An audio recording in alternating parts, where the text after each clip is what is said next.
You wake up and reach for your phone before you've even fully opened your eyes. No decision is made. No conscious thought takes place. Your hand just moves. Notifications, messages, headlines, short videos, things you don't even remember choosing to care about. 10 minutes later, you're still lying in the same position, scrolling through fragments of other people's lives while your own morning quietly waits in the background. What's strange isn't that this happens. What's strange is how normal it feels. Most people don't remember the exact moment they stopped being alone with their thoughts. It wasn't dramatic. Nobody announced it. There wasn't a clear before and after. Instead, there was a gradual replacement. Small moments that once belonged to boredom, reflection, curiosity, or even discomfort became filled with something else. A screen appeared whenever silence did. And eventually the silence stopped showing up altogether. There's a tendency to think attention works like a flashlight. You point it towards something, focus for a while, then move it somewhere else. But attention behaves more like a landscape. Whatever repeatedly occupies it begins reshaping the terrain itself. The things you notice change. The things you remember change. Even the things that feel meaningful start changing. Researchers who study attention often describe it as a limited resource. But that description can be misleading because it makes attention sound passive, like fuel in a tank. In reality, attention is closer to a builder. Wherever it spends time, it constructs significance. The people, ideas, fears, goals, and stories that dominate your attention gradually become your experience of reality, which creates a strange problem. The modern world is filled with systems designed not merely to attract attention, but to hold it. Not because somebody is necessarily trying to manipulate you personally, but because attention has become economically valuable. Entire industries compete for it. Thousands of engineers, designers, marketers, and algorithms spend every day figuring out how to keep human beings engaged for just a little longer. A few more seconds, one more click, another refresh, another swipe. And when millions of people encounter those systems every day, something interesting begins to happen. What feels like a personal struggle starts having structural causes. You may have noticed this yourself. Sitting down to do something important can feel strangely difficult, not impossible, just heavier than it should be. Reading a book, writing an email, studying, having a conversation without checking your phone. None of these activities are inherently painful, yet they often feel less compelling than whatever exists behind the next notification. Many people interpret this as a lack of discipline.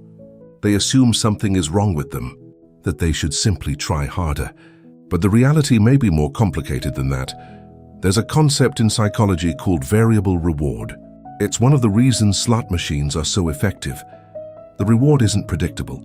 Most pulls produce nothing, but occasionally something interesting happens. And because the brain never knows exactly when the reward will arrive, it keeps checking. Social media feeds operate in a surprisingly similar way.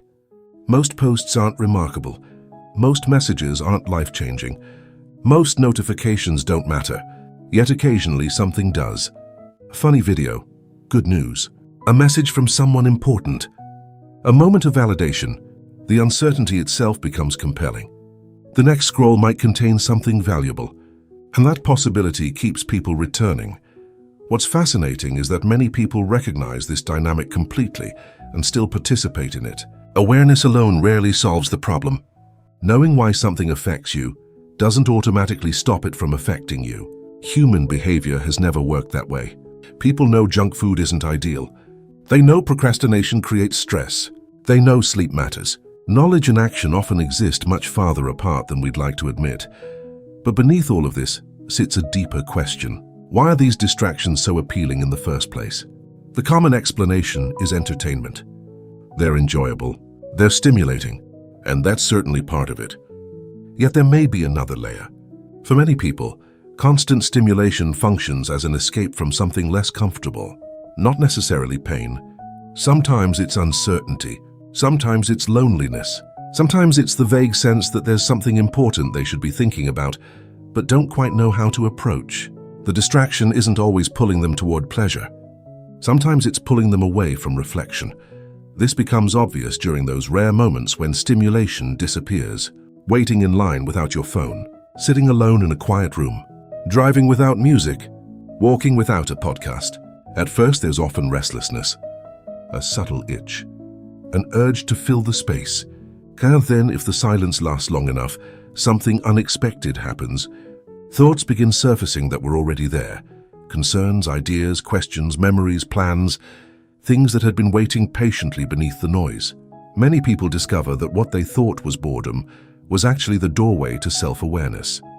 The difficulty is that self-awareness doesn't always feel pleasant.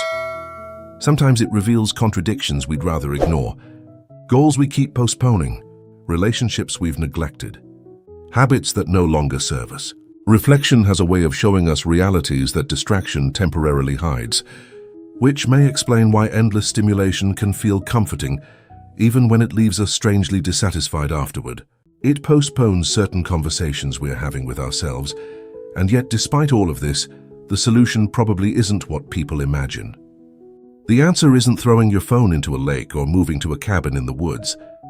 Most extreme solutions fail because they treat technology as the problem rather than examining the relationship itself. Tools aren't inherently harmful. The question is whether you're using them intentionally or automatically, whether your attention is being directed by your values or by whatever happens to appear in front of you first. What's interesting is that small changes often matter more than dramatic ones. 5 minutes of intentional silence, reading a few pages before opening social media, taking a walk without headphones, leaving moments unfilled. These actions sound almost trivial, yet they create opportunities for something increasingly rare, the ability to hear your own thoughts clearly. And once that ability begins returning, many other things start changing alongside it, because attention influences more than productivity. It influences identity. The things you repeatedly focus on become the stories you tell yourself about who you are. If your attention constantly points outward, toward comparisons, reactions, updates, and noise, it's easy to lose track of the quieter parts of yourself, the parts that aren't performing for anyone, the parts that exist independently of algorithms, audiences, and notifications.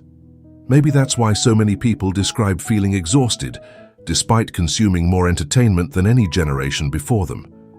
The issue isn't necessarily the amount of stimulation, it's the absence of recovery.